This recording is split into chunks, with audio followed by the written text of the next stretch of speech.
자동차 중에 엔진이 두 개인 자동차가 있죠. 하이브리드 자동차라고 하는데, 하나는 전기 모터로 이루어져 있고, 또 하나는 기름으로 돌아가는 엔진이 있습니다. 하이브리드 자동차가 두 개의 엔진을 가지고 있는 것처럼, 오늘 우리도 두 개의 동력으로 움직이곤 할 때가 있습니다. 하나는 자기의라고 하는 동력이 있고, 또 하나는 은혜라고 하는 동력. 이 두 가지 동력이 우리 안에 있어서 무언가를 열심히 할 때 그 열심히 하는 목적과 의미가 나의 의를 세우기 위한 모습일 때도 있고, 하나님이 내게 주신 은혜에 대한 반응, 그 은혜에 대한 감사와 감격일 때가 있는 것이죠. 오늘 복음과 종교, 무엇이 우리를 움직이게 하는가라는 제목으로 말씀을 한번 나눠보려고 하는데, 제가 종종 그런 이야기를 많이 하곤 해요. 심지 태워 일하지 말고 기름 태워 일하자.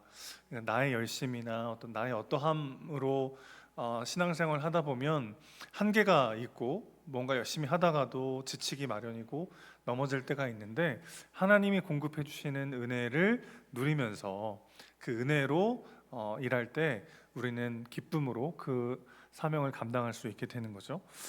그런데 기름 태워 일할 때도 뭔가 뭔지 모를 지치고 상한 마음이 들 때가 있습니다. 분명 내가 하나님 안 사랑하는 게 아니고, 은혜를 안 받은 게 아니고, 하나님 사랑하고 그 은혜 주신 은혜가 너무 커서 움직이다가도 뭔지 모르게 내 안에 지치고 상한 마음이 들 때가 있단 말이죠. 그러니까 기름 태워 일하느냐 심지 태워 일하느냐도 중요하지만, 그것을 가지고 어떤 동력으로 움직이느냐도 굉장히 중요하다고 할 수 있겠습니다. 오늘 나는 어떤 엔진을 통해서 움직이고 있는가, 무엇에 의해 움직이고 있는가 돌아봐야 되는 거죠. 우리 신앙이 복음으로부터 시작되고 있는지, 종교적 열심에 비롯된 것인지를 우리는 살펴볼 필요가 있겠습니다. 자, 오늘 본문은 요한의 제자들과 바리새인들이 금식하고 있던 상황에서 예수님의 제자들은 금식하지 않는 그런 상황들을 막 이제 따져 묻는 장면으로 시작이 됩니다. 바리새인들과 요한의 제자들은 금식하고 있었어요. 그런데 레위기 16장을 보면 하나님이 율법에서 명령하신 공식적인 금식은 1년에 대속죄일 단 하루였습니다. 이날은 온 백성이 다 금식하면서 하나님의 죄를 용서하시고 구원하시는 그 시간들을 이제 묵상해야 되는 그런 날이거든요. 그런데 바리새인들은 일주일에 2번씩 금식을 했습니다. 이건 하나님을 향한 열심에서 출발한 거죠. 그렇죠? 1년에 한 번만 금식할 게 아니고, 우리가 열심히 더 하나님을 의지하고 하나님을 구하고 그분의 은혜를 우리가 누려야 되지 않겠느냐. 그래서 이제 일주일에 2번씩 금식을 하게 된 거죠. 그런데 처음에는 그들의 하나님에 대한 사랑과 열심으로 시작했는데, 점점 그게 조금씩 변질이 되어서 마치 그렇게 하지 않으면 안 될 것 같은, 그렇게 하지 않는 사람들을 비난하는 방식으로 쓰이고 있었던 거죠. 금식을 해보신 분들 계시겠지만, 금식하면 제일 먼저 깨닫게 되는 게 뭡니까? 배고프구나 라는 것을 먼저 깨닫게 되고, 음식이 얼마나 중요한가. 그래서 참 금식은 금식하면서 내 힘을 빼는 거죠. 내가 하나님을 의지하지 않고 하나님의 은혜 아니면 단 한순간도 살 수 없는 존재라는 것을 직면하는 시간, 그게 금식의 제대로 된 의미 아니겠습니까? 그래서 기도하면서 하나님을 전적으로 의지하고 하나님께 내 삶을 내어드리는 그 과정이 금식의 진짜 의미라고 할 수 있겠어요. 그런데 바리새인들과 요한의 제자들에게는 어느덧 이게 일종의 경건의 경쟁이 되어버린 것이죠. 여러분, 자기의라고 하는 건 굉장히 치명적인 유혹입니다.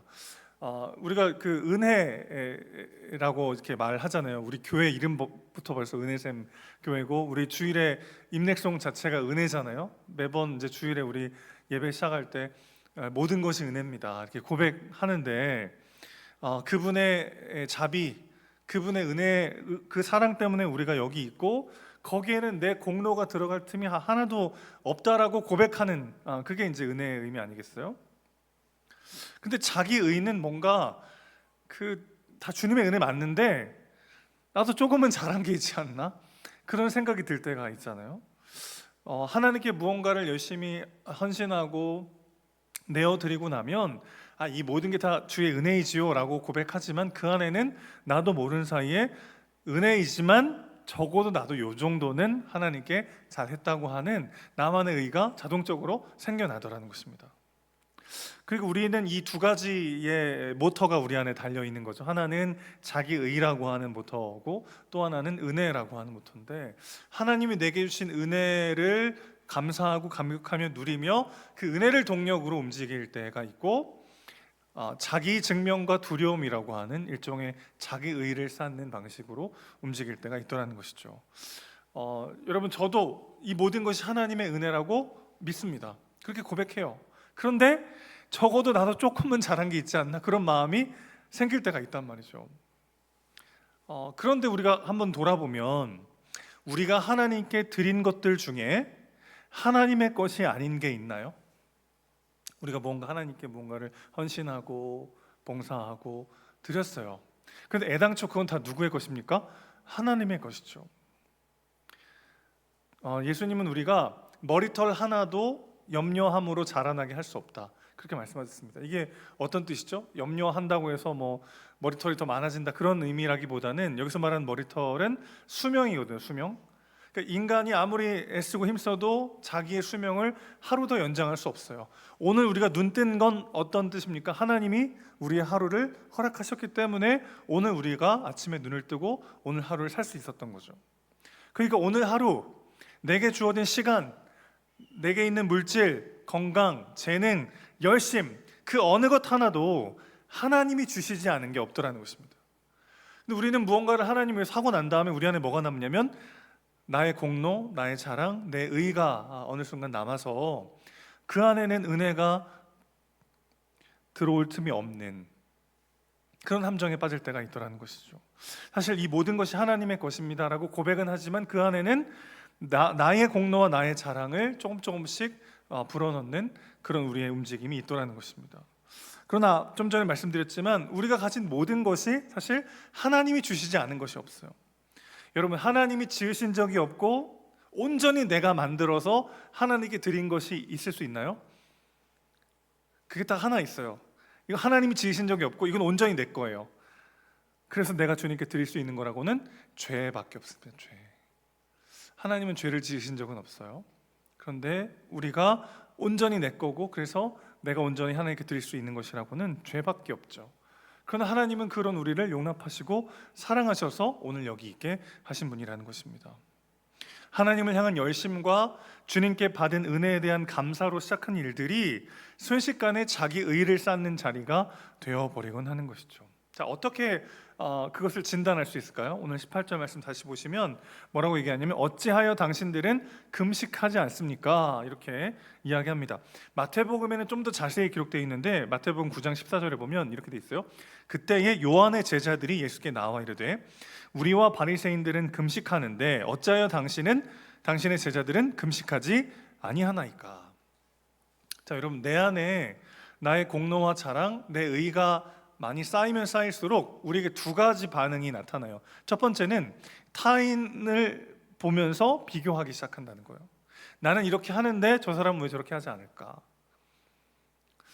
제가 종종 말씀드리지만 그 교회에서 첫 그 봉사를 제가 금요 철야 기타 반주로 시작을 했습니다. 초등학교 5학년 때 기타를 좀 배워가지고 5학년 말 무렵부터 이제 금요 철야하면 기타를 반주를 했어요.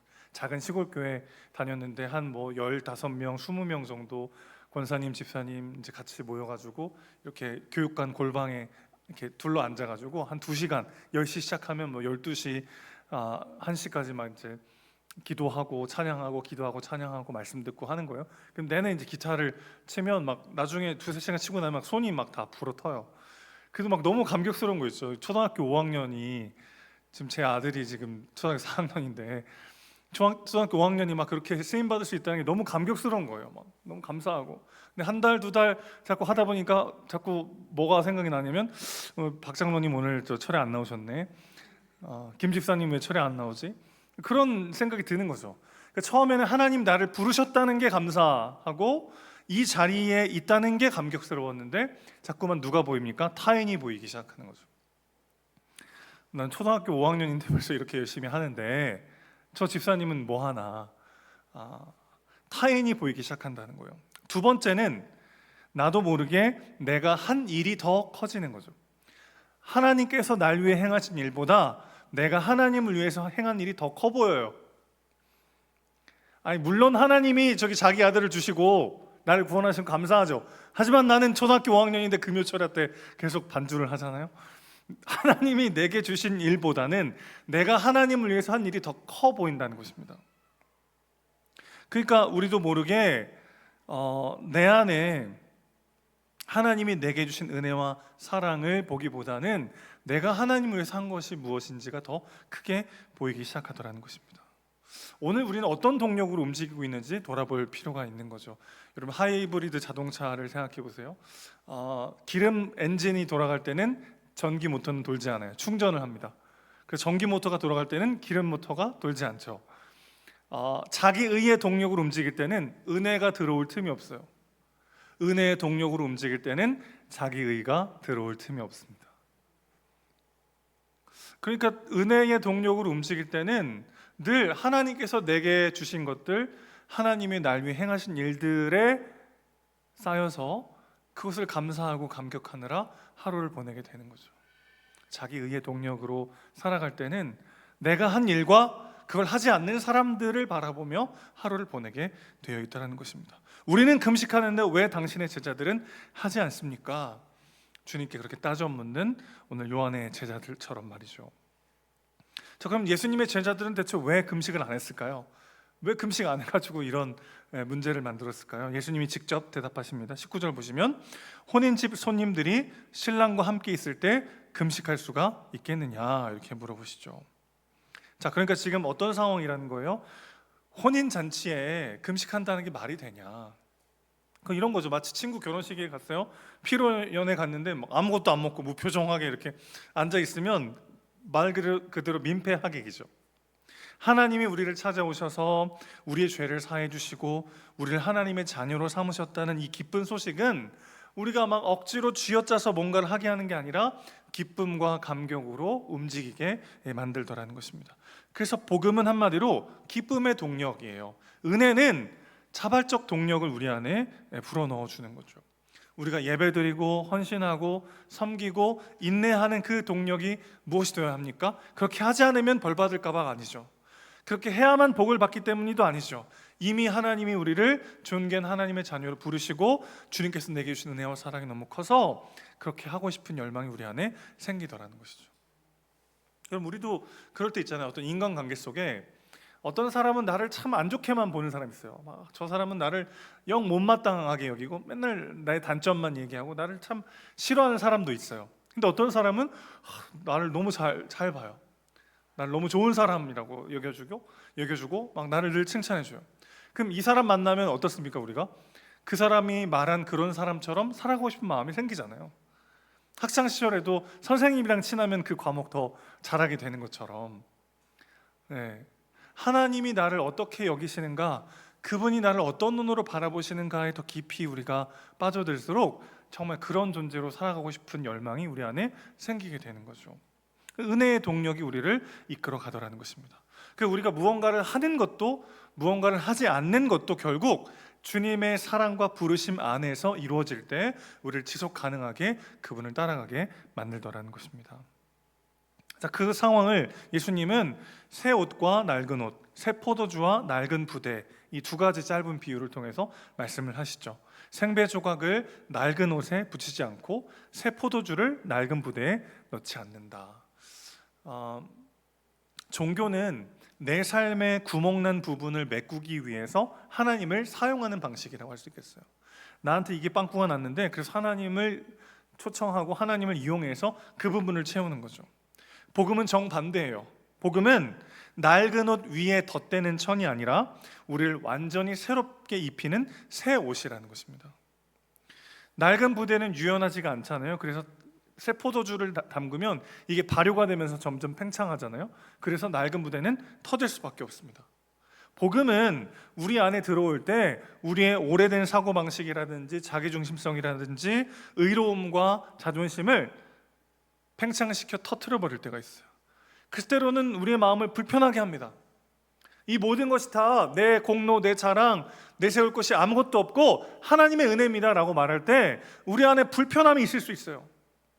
하지만 그 불편함을 지나면 우리는 새로운 그릇으로 부름받았다는 것을 알게 되는 거죠.